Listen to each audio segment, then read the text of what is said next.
Hi there, and welcome. I'm Scott Merrick O here in Second Life, and Scott Merrick out in the real world. And I made this machinima to share a project that I've been working on for a week or so here, right here at Angry Bass Shortbread Sim, The Port. My time on this project was underwritten by Movers LLC, a company dedicated to helping leverage virtual environments for learning, teaching, and commerce. And you can find out more about them by Googling it. M-U-V-E-R-S is how you spell that thing. SLartclectic is the annual fundraiser and friend-raiser at my K-12 independent school, University School of Nashville in Tennessee.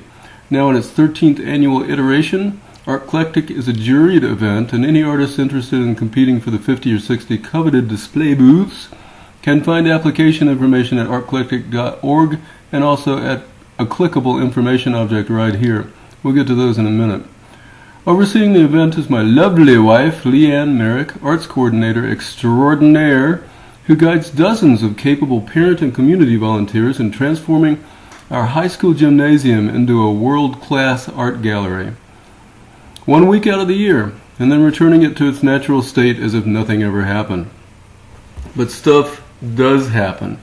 A featured artist opening and reception the week before, a collector's party in a posh location, patrons party Thursday night, Education Day all day Friday, when the 1,000 plus K-12 students tour the show, engaging in dialogue with artists.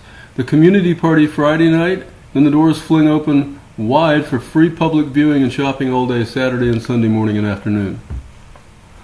Also on Saturday, there's a scrap exchange where kids make art from donated cast-off stuff, ceramic painting with the local brush fire studio, silk screening, and a giving grill, donated and staffed by the fine folks at Whole Foods.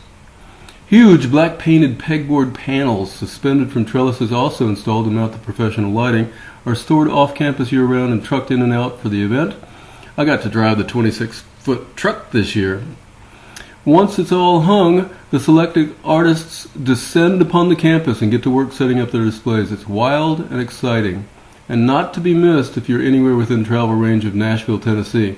If you're not, I'm hoping that my little experimental build here will be of some interest to you. I've been walking around and clicking things here and there, and I'll continue to do so while I talk. The main thing to keep in mind when you visit here is that these images that represent the artists' displays are all taken with different cameras at different points in the event's life cycle and in different ways. Some are face-on, some slightly off-center, a few photoshopped with layered transparency, and some include images of the event participants or artists, or both. Though you won't see it in this video, there are several guest books laying around the room now, and I'd love to hear your opinions in its brief little Google survey. At the end of this video, there'll be some links. Please check those out.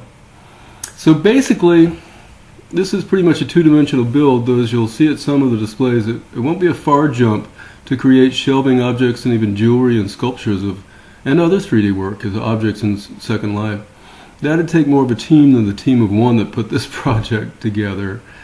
Oh, I do thank my high school aide, Murphy, for the great digital snapshots she took, many of which we use here.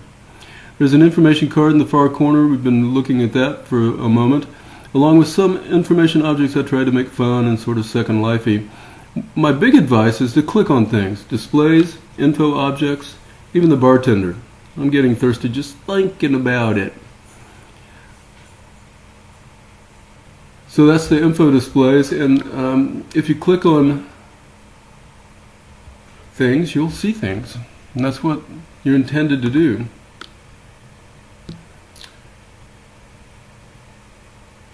Walking around, you can see Ross Edwards' little build off to the left, and that's what I mean. That's a two-dimensional display of three-dimensional objects, and perhaps next year, if we get really serious about it and I can put together a little team, we can actually build some things.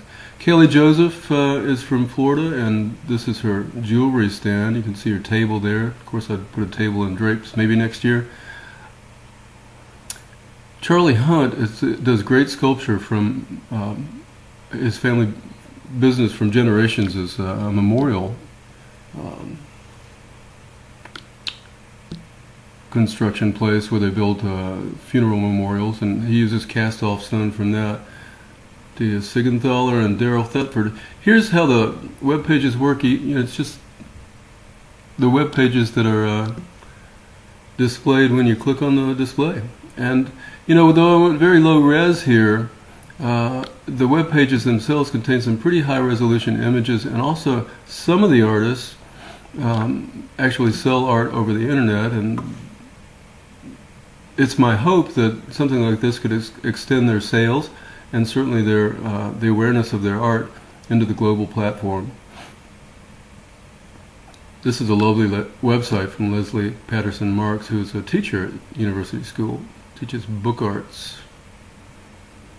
Rodney Andrews, little beautiful display. He does fantastic, wonderful jewelry that the low resolution images don't really do justice to.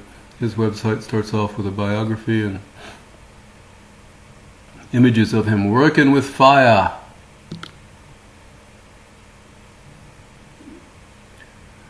The spotlights that I put up in the ceiling hanging from the Second Life trellises don't do justice to the lighting from Bradfield Lighting.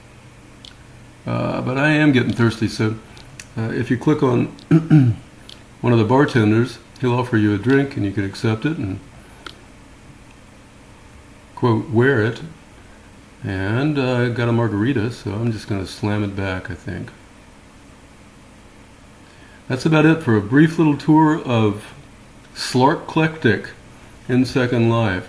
I hope you'll take time to examine the build and look at some of the artist displays. Hopefully all of them. They all have something to offer. Fantastic group of people once a year at University School of Nashville in Nashville, Tennessee. Thanks, Leanne. Yay!